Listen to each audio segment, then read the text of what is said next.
Hi, I'm Elle from eSpares, and in this video I'm going to be showing you some energy saving tips for using your oven and cooking your food with other appliances.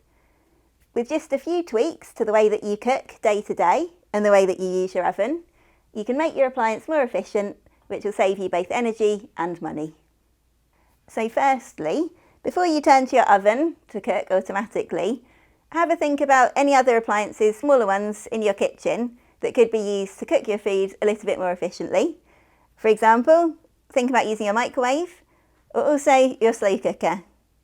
If you've got a slow cooker, this is a really energy efficient way that you can cook a meal for the whole family. You can slow cook your meats and everything else you need to make stews, casseroles and so on. And it all goes into this one small appliance. You can leave it to cook on its own and you've got a meal prepared in a very energy efficient way.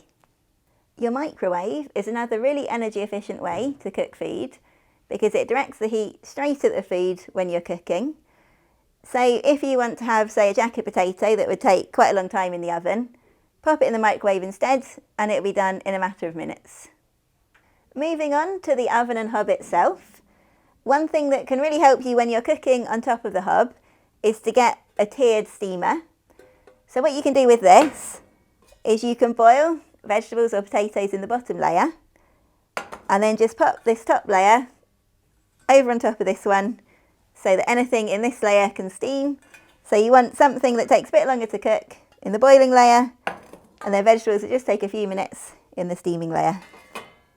When you're boiling water in a pan, the best thing to do is to fill up the kettle with the amount of water you need and boil the water in the kettle rather than bringing it up to temperature in the pan.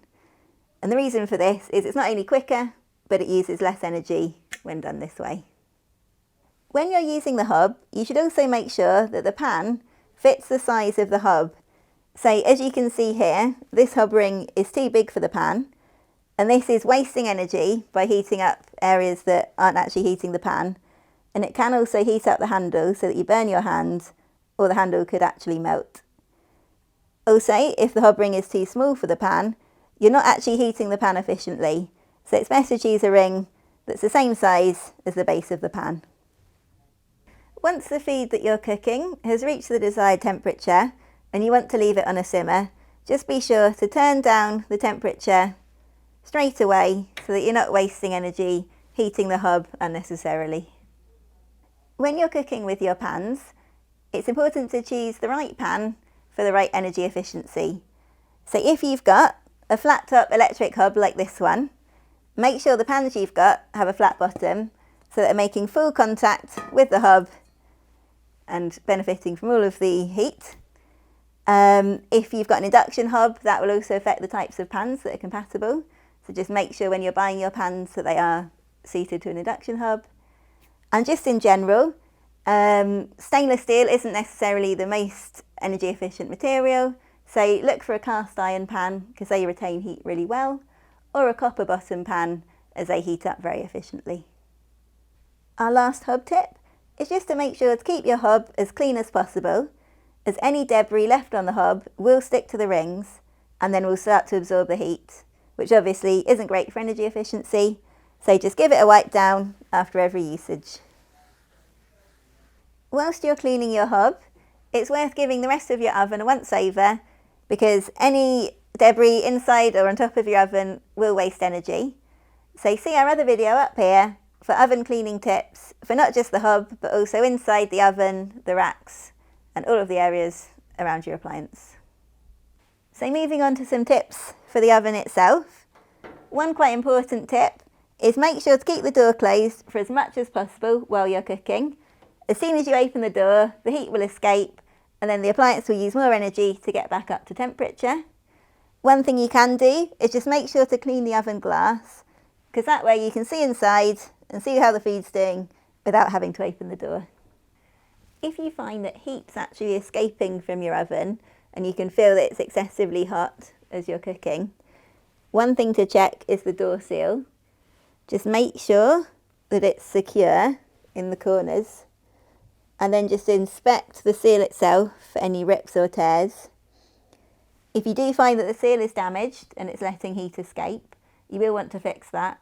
So have a look in the description below and we'll show you where to get replacement seals. When it comes to the racks inside your oven, it does actually make a difference where they're positioned and where the feed is placed within your oven. If it's placed in the right place, it will cook to the best quality and also cook the most energy efficiently. But if it's in the wrong place, it won't. So let's see what's best on the bottom, middle and top shelves. The top rack is the hottest part of your oven, so it's best for when you want to cook food at higher temperatures, or also brown foods, for example casseroles or gratins. The middle tray is where the temperatures are the most moderate, so it's the best for even cooking. So if you're cooking just one tray of food, it's best to pop it in the middle. However, if you are cooking multiple trays at the same time, what you can do is pop them on the top and bottom, and then part way through cooking, switch them round so that all the food in the oven gets the same even cooking. As for the shelf at the bottom of your oven, this is the best place for slow cooking food and also for browning the bottom of food. So if you're roasting vegetables, potatoes, making bread, or really want a nice crusty underside of your pizza, the bottom shelf is the best place to put those items. If you've got a lot of food to prepare, try and put it all in the oven at the same time so that you're using the appliance for the minimum amount of time. You may find that you don't have enough racks to fully utilise the space in your oven, and if that's the case, you can get replacements to either fit your model or universal replacements. You can find both in the link down below in our description. Now some people like to put foil at the base of their ovens to catch drips and spills from the racks, but this isn't actually the best idea because it can interrupt the heat distribution around your oven or potentially even block the fan at the back. So what we'd recommend instead is getting yourself a dedicated oven liner that you can pop just on the base of your oven here. One thing to note though, if you do have an oven that heats with an element underneath the base, an oven liner wouldn't be suitable. But in all other cases, you can pop into the description below and get yourself one of these. If you've got an electric oven like this one, another handy tip you can use is just before the end of the cooking time, just turn the oven off and the residual heat inside the oven will finish off the cooking for you without you having to use the energy of heating the oven for those extra few minutes. Now for a few tips on preparing food before you put it into the oven. First of all, if you're defrosting meat or leftovers, the best way to do this is to put it in the fridge and leave it to defrost overnight before you cook it in the oven. Popping it straight in the oven means it will use more energy to cook, and also it might not cook evenly, so you won't have the best cooking results. As a rule, the smaller the food, the faster it will cook in the oven.